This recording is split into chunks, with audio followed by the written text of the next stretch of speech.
Estamos de volta com o Pode Morar, o podcast do mercado imobiliário que tem o apoio de Solução Crédito Imobiliário, Masti Soluções Contábeis, BR Condos e Casa do Capitão Gastronomia e Eventos. E o tema nessa edição do programa especial sobre acessibilidade com o nosso amigo Mário César Silveira, falando sobre causos, sobre situações, sobre sua vida profissional.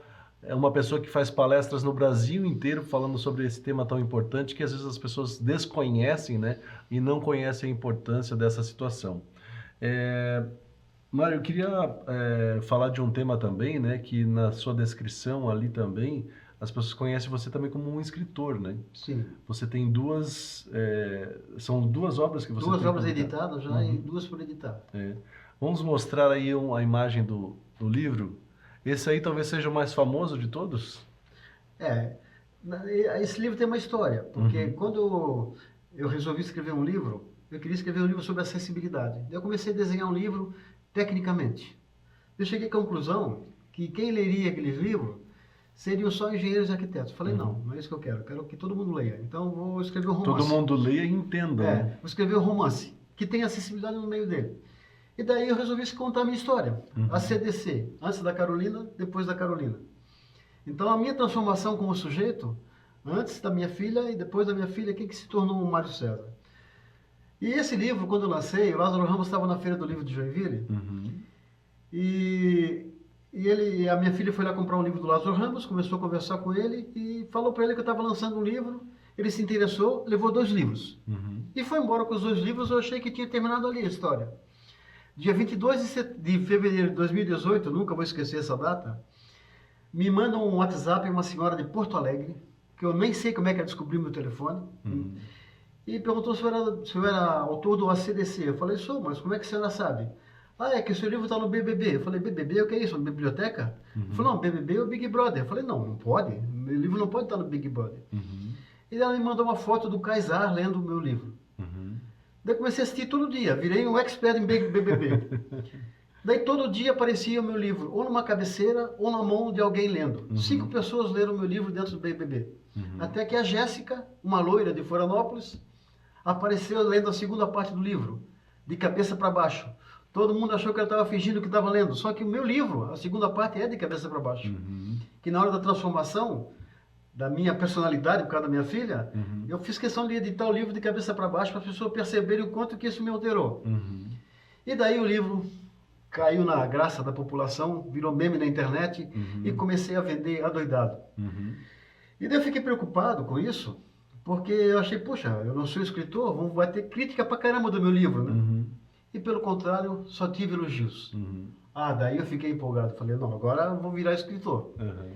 Mas eu quero escrever de forma que tenha sobre acessibilidade. Eu quero fazer um segundo romance agora, sobre envelhecer, sobre acessibilidade para quem envelhece. Daí eu criei a história do Que Me Falta, que uma das personagens, no meio do processo da narrativa, ela passa a ter Alzheimer. E depois de um tempo de Alzheimer, ela cai do degrau e vai para uma cadeira de rodas. E daí começa a falar de acessibilidade dentro da casa do idoso e depois na calçada. Então, é um livro para provocar as pessoas a pensarem sobre essa questão do envelhecer e deixar heranças positivas para o envelhecer. Esse livro também está quase esgotado, tem poucas unidades, vendeu muito bem também e concorreu esse ano ao Prêmio Jabuti. Que legal. Não se classificou, mas concorreu, né? Então, eu acredito que o que tem feito sucesso no meu livro, nos meus livros, é que eu estou tocando de uma forma muito humana algumas questões que passam despercebidas, né? Sim. O terceiro que eu vou lançar em breve, que fala sobre um cara que levou um tiro e ficou paraplégico, eu vou falar sobre as perdas aí de quem estava no meio do percurso da vida e teve uma perda funcional. E dali vai também sentir a falta dos locais que ele ia antes e não consegue ir mais, né? E um livro que eu vou lançar na Feira do Livro de Joinville agora, chama Piruá, A Galinha Diferente, um livro infantil que conta a história da Piruá, uma galinha que tem síndrome de Down e que não consegue botar ovo oval. Ela põe ovo quadrado, ovo redondo, ovo triangular, mas não consegue fazer ovo oval. Por mais que ela tente, ela não consegue botar ovo oval. Então as galinhas a discriminam e ela fica muito deprimida, vai para o seu puleiro e de repente ela resolve ver se o ovo dela era igual aos outros por dentro. Jogou o ovo dela no chão e viu que o ovo tinha clara e gema como qualquer outro ovo. Então a partir dali ela descobriu que o que faz ela ser uma pessoa igual a todo mundo é que ela por dentro é igual a todo mundo. A aparência dela externa pouco conta. O que conta é o que ela é por dentro. Sim. Porque ela descobriu que o ovo era igual aos outros por dentro. Né? Esse livro vai ser lançado dia 5 de junho, na Feira do Livro de Joinville, às 15 horas. Que legal, que legal. Não, bacana. Eu acho que a gente tem que prestigiar também os escritores aqui de Joinville. Vem muita gente de fora, né? Mas para entender o quanto as pessoas daqui têm esse talento de escrever coisas muito específicas, né? Que contam histórias que fazem a gente refletir, né? É isso que faz a literatura. Nós temos aqui em Joinville, talvez as pessoas não saibam, um movimento literário profundo. Nós temos a Associação das Letras, Sim. que todo ano faz um encontro de escritores, um encontro catarinense de escritores, e que tem muitos escritores bons. Nós temos uma academia de letras hoje que é bastante funcional, tem muitos bons escritores também, e temos a Associação das Letras do Brasil, Seção Santa Catarina, também com muitos escritores inscritos. Nós temos o movimento Profícuo, temos a Confraria do Escritor, que é uma confraria informal de escritores, mas também muito ativa. Então, nós estamos muito bem na literatura. Temos boas editoras pequenas aqui, mas muito boas. Então, é muito profícua a literatura de Joinville. Temos muito clubes de leitura também, que vai ter, inclusive na Feira do Livro esse ano, vai ter um encontro dos clubes de leitura, desculpa. O encontro dos clubes de leitura de Joinville, são muitos também. Então, E, inclusive, um dos escritores que vão estar na Feira do Livro é o Paulo Hatz, que ele puxa muito essa questão dos clubes, né? Exatamente. Ele que vai coordenar, inclusive, o encontro dos clubes de leitura de Joinville. Que legal. E já que a gente está falando de escrever, eu queria que a gente abordasse um pouco das pessoas que escrevem as leis que regem as questões da acessibilidade na nossa cidade. Você acha... Como que você avalia a legislação sobre esse tema? Municipal? Municipal. Municipal, muito falha. Muito falha. Porque, vou dar um exemplo. Quando foi feita a aprovação da LOT, Lei de Ordenamento Territorial, houve uma discussão sobre a permissão para construir geminados com 3 metros de largura. Certo? Antes era 5, né? Sim. 3 metros de largura. E eu fui contra. Fui contra por alguns motivos, e um deles era o portão. Como é que você vai abrir um portão com 3 metros de largura se você só tem 5 metros de recuo? Então, acabou que fizeram um lobby lá, acabaram aprovando a lei. Hoje, o que tem de portões abrindo para fora, basculantes ou de abrir mesmo para fora, é uma enormidade. Esses dias eu passei embaixo de um portão aberto, de um geminado, e daí eu vi que era um portão que abria para fora, eu fiquei com medo, assim, daqui a pouco me arrasta para dentro. Então, quando um legislador faz uma lei, ele tem que atentar para o detalhe de como que essa lei vai influenciar na coletividade. Né? E quando você abre um portão para fora, o indivíduo se prevalecendo sobre o coletivo. Ele não pode se prevalecer sobre o coletivo. A calçada é coletiva, não pode ser dele para abrir o portão. Né? Então, essa é uma falha. Uma outra falha, rebaixamento total do meio-fio em frente ao comércio. Pô, tudo bem, quer rebaixar? Vamos criar regras, então, para que não prejudique as pessoas. Né? Então, esse é um problema. Nós não temos uma questão específica, regras específicas de acessibilidade do município. As calçadas, para fazer as calçadas, deveria se fazer um manual de calçadas, com todas as regras de calçadas, para que a população tivesse isso em mãos, né? Todas as regras, inclusive essa de abrir portão, não abrir portão, tinha que estar nessa regra. Então, em termos de discussão de acessibilidade, muito precária. Mas quando a gente vai fazer, como eu participei da BNT na discussão de acessibilidade, a gente percebe a dificuldade, porque a regra, quem trabalha para fazer as normas, trabalha gratuitamente lá. Nós vamos como voluntários, mas também estão juntos lá no grupo pessoas da indústria. Então, por exemplo, vai discutir um banheiro, tem o cara que faz vaso sanitário, está no grupo. Sim. Então, a discussão, é de uma coletividade bastante distinta, com bastante diversidade, para que a discussão das normas ela atinja a todo mundo e beneficie todo o grupo. Muitas vezes, por causa de um fabricante de vaso sanitário, nós somos obrigados a ceder em algumas coisas, como por exemplo, o vaso sanitário com caixa acoplada que aperta em cima. Pô, temos que criar uma norma. Como é que vai ser esse botão em cima para que todas as pessoas possam apertar? Então tem que estar todo mundo participando. E aqui em Joinville, a gente não tem essa coletividade para discutir acessibilidade. Você discute com grupos separados, então você não consegue criar um conceito pleno de acessibilidade. Né? Sim. Eu não sei se vai soar como crítica ou como sugestão até. Nós temos desde a última legislatura um vereador deficiente. Sim. Isso mudou alguma coisa? Bom, o Alisson, na primeira gestão dele, ele trabalhou muito pouco sobre acessibilidade. Agora, na segunda gestão, ele está trabalhando mais. Inclusive, ele está propondo um projeto de lei de calçadas, que eu ainda faço questão de interferir algumas vezes na redação final, porque ainda está muito falha ainda. Né? Nós temos que evoluir muito com relação a isso. E a minha discussão ainda é tentar convencê-lo, já que ele é da gestão, para que a prefeitura assuma as calçadas. Isso é uma luta que eu ainda tenho. E, infelizmente, o município ainda não está olhando plenamente para ele, como, por exemplo, os parques infantis que têm sido feitos na cidade não têm brinquedos acessíveis. Sim. Certo? Então o olhar não está pleno sobre as dificuldades do Alisson. Né? Não está pleno. Eu acho que em respeito a ele, inclusive como é o mesmo partido do prefeito, o prefeito deveria olhar mais para essas questões mínimas. Né?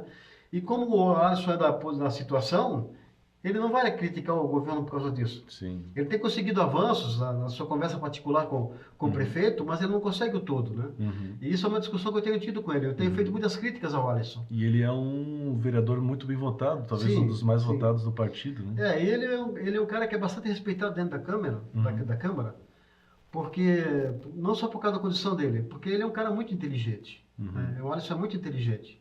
E ele é o líder da situação, né? Então ele é um cara bastante respeitado. E tudo que ele propõe sobre acessibilidade, a Câmara não vai ter coragem de dizer não. Sim. Né? Porque sabe da condição dele. Então acho que ele poderia ser um pouco mais ativo nessa questão. Eu já falei com ele sobre isso. Ele sabe que eu sou um amigo particular dele, mas por ser amigo, eu também sou crítico. Se eu fosse inimigo dele, ele estaria ferrado na minha mão. Mas como amigo, eu faço crítica para que ele evolua dentro do processo. Né?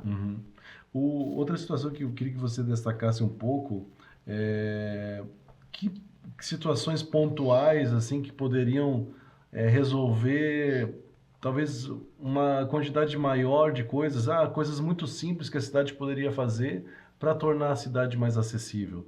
Começa com a legislação, começa com calçadas, começa por calçadas. Eu considero que a calçada é a ponte da cidadania. Se o cara consegue sair de casa e usa a calçada e usa o transporte, ele vai mais ao teatro, ele vai mais ao cinema, ele vai mais aos eventos culturais, aos eventos em geral. Então acontece, daí a acessibilidade começa a acontecer, porque começam a perceber o volume de pessoas com deficiência. Hoje, uns dias atrás, eu fui no comerciante para falar sobre acessibilidade na loja dele, que não tinha, e minha filha queria comprar um negócio lá. E eu falei pro cara, cara, tu podia fazer aqui acessibilidade. Ele falou, mas não vem cadeirante aqui. Mas claro que não vai cadeirante, não tem acessibilidade. É diferente o processo. Agora, se as pessoas começam a sair de casa e começam a ocupar as calçadas, as pessoas começam a perceber a quantidade enorme de pessoas com deficiência que nós temos. O que a gente vê na rua é o mínimo absoluto. É um número grande. Pessoas com deficiência física é 6, 7% da população. É muita gente. Né? Contando com idosos, com pessoas com deficiências temporárias, por um acidente, uma fratura, né? É muita gente andando pela calçada, que poderia estar andando pela cidade. Sim. E a partir do momento que você tem uma calçada acessível, que tem um transporte acessível, e as pessoas com deficiência começam a ocupar a sua cidadania, tudo começa a acontecer. Né? Daí começa a perceber que o teatro precisa mais, que é um público muito bom para eu que sou empreendedor imobiliário, é um público bom para eu começar a construir prédios que têm possibilidade de agregar essas pessoas no meu empreendimento. Vai acontecer gradativamente isso. E como que você acha que a sociedade, de uma forma geral, pode ajudar a fomentar essas questões? Nós estamos tendo agora um grande conflito na área da educação, por causa da quantidade excessiva não, gritante de crianças com autismo. É absurdo a quantidade de crianças diagnosticadas com autismo nas escolas. Uhum. Eu acho que essa sala de aula que vai convivendo com a diferença hoje é que vai fazer a diferença amanhã. Essa geração que está hoje no mercado de trabalho não conviveu com pessoas com deficiência. E a inclusão de pessoas com deficiência é uma questão cultural. E a mudança de consciência coletiva vai acontecer gradativamente. Né? Uhum. Eu acredito que se a gente trabalhar bem nessa geração agora, a próxima geração vai ser uma geração muito mais inclusiva. Né? Uhum.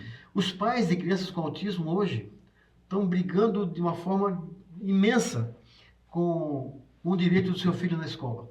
Uhum. Porque os professores não estão preparados. A educação municipal não está preparada. A educação nacional não está preparada. Mas é uma coisa que vai acontecer gradativamente a partir de agora, com o número excessivo, o número grande de pessoas com deficiência entrando na escola. Uhum. É assim que vai acontecer. Não tem como fazer o processo. E também algumas questões como propaganda pública, por exemplo. Uhum. O município não faz propaganda com relação a pessoas com deficiência, a inclusão. Devia fazer mais propaganda sobre inclusão, para as pessoas começarem a ter mais consciência. Né? Uhum. Nas novelas hoje, se você olhar o número de pessoas negras, né? Nas novelas, bastante, né? Muito.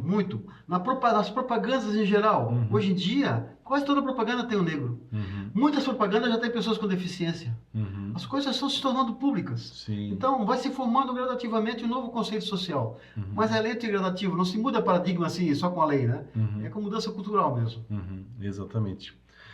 Mário César Silveira, queria agradecer a tua presença aqui. A gente veio para conversar um pouco, mas o assunto é tão interessante que a gente conversou bastante. E a gente deu essa oportunidade para a comunidade em geral que está nos assistindo refletir um pouco sobre esse assunto. Então, obrigado pela oportunidade de comentar e expor todo o teu conhecimento sobre isso. Muito obrigado. Eu que agradeço essa oportunidade. Eu acho que nós jogamos umas sementes no ar aqui, né? Uhum. Que espero que germinem em algumas pessoas.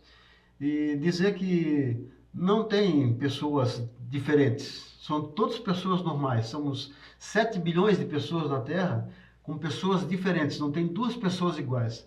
Então nós temos que entender que temos que respeitar todas as pessoas. Muito bem, muito obrigado, Mário, mais uma vez. E obrigado a você que nos acompanhou em mais uma edição do Pode Morar. Com certeza no próximo programa nós teremos mais assuntos muito importantes, muito interessantes para você assistir aqui conosco. Não esqueça de seguir @Pode Morar nas redes sociais, Facebook, Instagram e também no YouTube. Um grande abraço e até o próximo programa.